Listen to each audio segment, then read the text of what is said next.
억센 로마 병사들 손에 이끌려 감옥에서 나왔다. 병사가 말했다. 천운인 줄 알라고.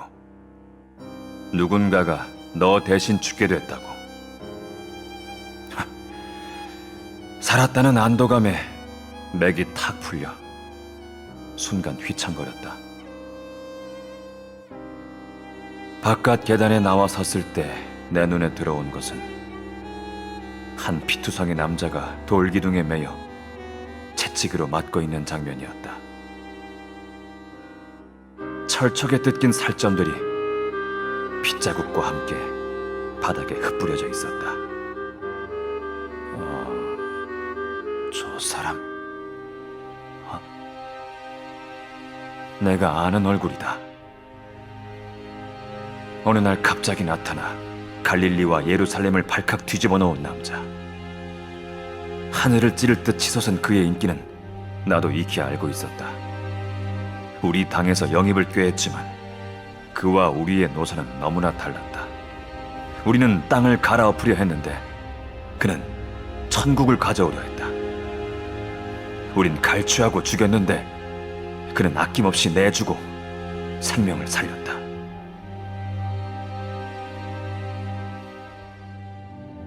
그랬던 그가 왜 저기서 저토록 잔혹한 채찍질을 당하고 있지? 병사가 말해준다. 온 예루살렘이 널 살리라고 목 터져라 외쳤다고. 대신 저 사람을 십자가에 못 박으라 고래고래 소리쳤다고. 이해할 수 없다. 나는 그들에게 단 한 가지도 잘해준 일이 없다. 어째서 살인자인 내 대신 그가 죽어야 했을까? 대체 왜? 만신창이가 되어 고통스럽게 헐떡거리는 그의 곁을 스쳐 지나간다.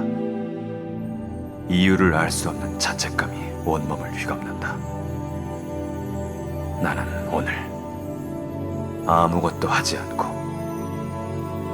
죽음을 면제받았다.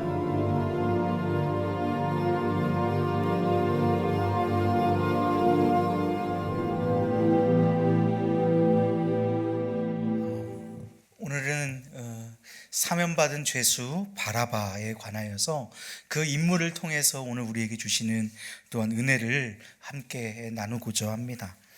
여러분, 바라바를 오늘 우리가 읽은 본문 16절에서는 이 바라바를 단지 유명한 죄수로 소개하고 있습니다. 그 죄목이 무엇인지가 분명하게 드러나고 있지를 않아요. 그런데 병행 구절이 되는 누가복음 23장 19절에서는 그를 반란을 일으키고 사람을 죽인 살인자로 기록하고 있습니다. 누가복음 23장 19절입니다. 이 바라바는 성중에서 일어난 밀란과 살인으로 말미암아 옥에 갇힌 자로라. 여러분, 율법에 그리고 하나님의 말씀에 살인자는 곧 사형입니다.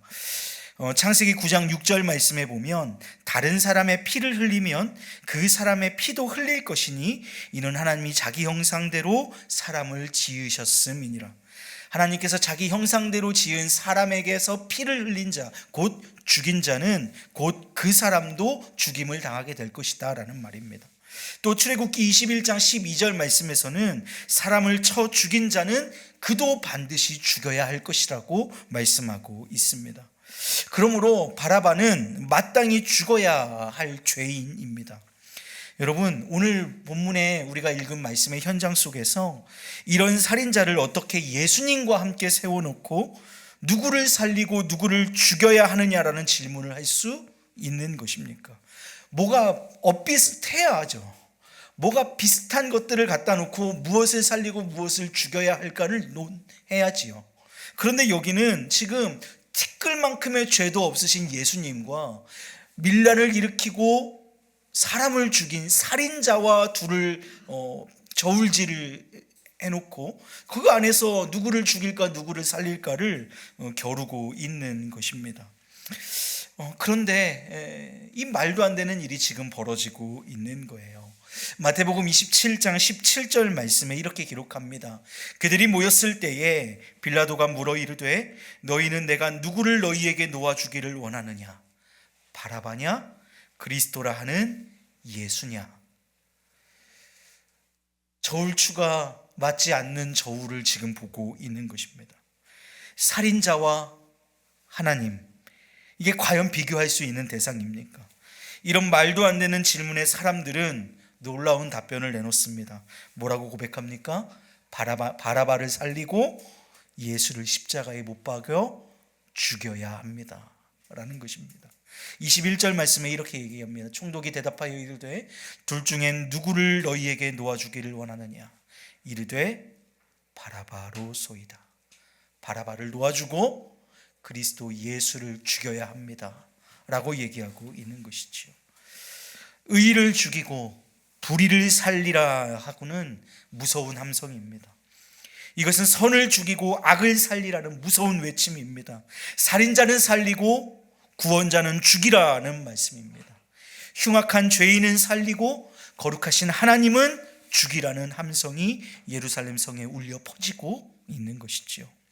더 나아가 이 인간의 완악함이라는 것의 한계가 어디인지 그들은 25절에서 이렇게 얘기합니다. 백성이 다 대답하여 이르되 그 피를 우리와 우리 자손에게 돌릴지어다. 바라바를 놓아주고 예수님을 십자가에 내어주는 일에 대한 책임을 자신들뿐만 아니라 어리석게도 자신들의 자손에게까지 돌리라고 하는 이 완악함이라는 것을 여러분 어떻게 설명할 수 있을 것입니까? 여러분, 이제 이 자리에 영문도 모르고 끌려 나와서 말도 안 되는 이 상황을 목격하고 있는 당사자 바라바의 입장에서 이 상황을 살펴보아야 합니다. 우리가 아까 모놀로그에서 함께 보았듯이 이 영문도 모르는 일에 끌려 나오게 된 바라바의 입장에서 바라바를 살리고 예수는 죽이라 라고 하는 이 함성은 순전히 바라바의 입장에선 소망의, 희망의 소리입니다. 결국 살인자 바라바는 살아납니다. 그리고 의로우신 왕 예수 그리스도는 십자가에서 죽으셨습니다. 사랑하는 여러분, 우리 예수님은 근본 하나님과 본체십니다. 믿으십니까? 아멘. 그는 근본 하나님과 본체이십니다. 그리고 우리 예수님은 태초부터 계셨던 하나님이십니다.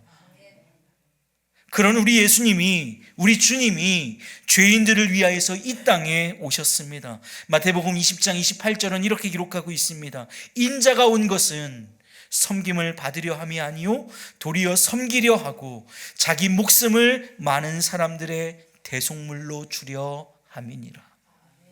이를 위하여 근본 하나님과 본체시며 태초부터 계셨던 그분이 우리 가운데에 오신 것입니다.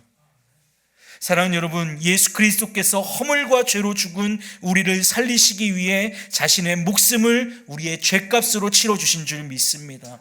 에베소서 2장 1절은 우리에게 이렇게 말씀합니다. 그는 허물과 죄로 죽었던 너희를 살리셨도다. 죽어야만 했던, 죽을 수도 있었던, 아니라 이미 죽었던, 완벽하게 죽어서 살 소망이 없었던 그런 너희를 그리스도 예수께서 어떻게 하셨다? 살리셨다. 할렐루야. 이것이 오늘 우리에게 복음인 줄 믿습니다. 여러분, 예수님의 십자가의 찔림은 우리의 허물 때문입니다. 예수님의 십자가의 상처는 우리의 죄악 때문입니다. 이사야서 53장 5절은 우리에게 이렇게 증언합니다. 그가 찔림은 우리의 허물 때문이요 그가 상함은 우리의 죄악 때문이라. 그가 징계를 받음으로 우리는 평화를 누리고 그가 채찍에 맞음으로 우리는 나음을 받았도다. 우리 주 예수님은 그렇게 우리의 모든 죄와 허물을 모두 짊어지시고 희생제물이 되어 십자가에서 죽으셨습니다. 여러분, 예수님의 죽음의 자리, 그렇게 죽음의 자리로 터벅터벅 걸어 들어가신 그 십자가, 그 죽음의 자리는 여러분 바라바의 자리였습니다. 바라바를 놓아주고 예수를 죽인 것입니다. 예수를 놓아주고 바라바가 죽어야 할 자리에 바라바를 놓아주고 예수를 죽인 것입니다. 예수님이 자기를 대신하여 바라바를 대신하여 죽어 줌으로써 살인죄의 모든 형벌에서 그는 풀려날 수 있었습니다. 우리 주 예수 그리스도는 사랑하는 여러분, 바라바와 같은, 오늘의 바라바와 같은 용서받을 수 없는 죄인인 저와 여러분을 위해서 십자가를 지신 줄로 믿습니다. 오늘 바라바를 통하여서 우리가 오늘 가지고 갈 단 하나의 문장이 있다면 여러분 이것입니다. 한번 따라해 주시겠습니까? 내가 바라바입니다. 내가 바라바입니다. 그렇습니다. 예수님의 죽음의 자리는 실로 나의 죽음의 자리였습니다. 예수님의 십자가는 실로 나의 십자가였습니다. 예수님이 당하신 그 모든 고난이, 채찍에 맞으심이 실로 내가 당해야 했던 고난이요 채찍이었습니다. 그러나 우리의 모든 죄와 허물을 담당하신 예수 그리스도로 말미암아 완벽하게 죽었던 우리는 살아나는 은혜를 누리게 된 줄로 믿습니다. 앞뒤 양옆에 서로에게 한번 이렇게 인사해 주십시오. 당신은 살았습니다.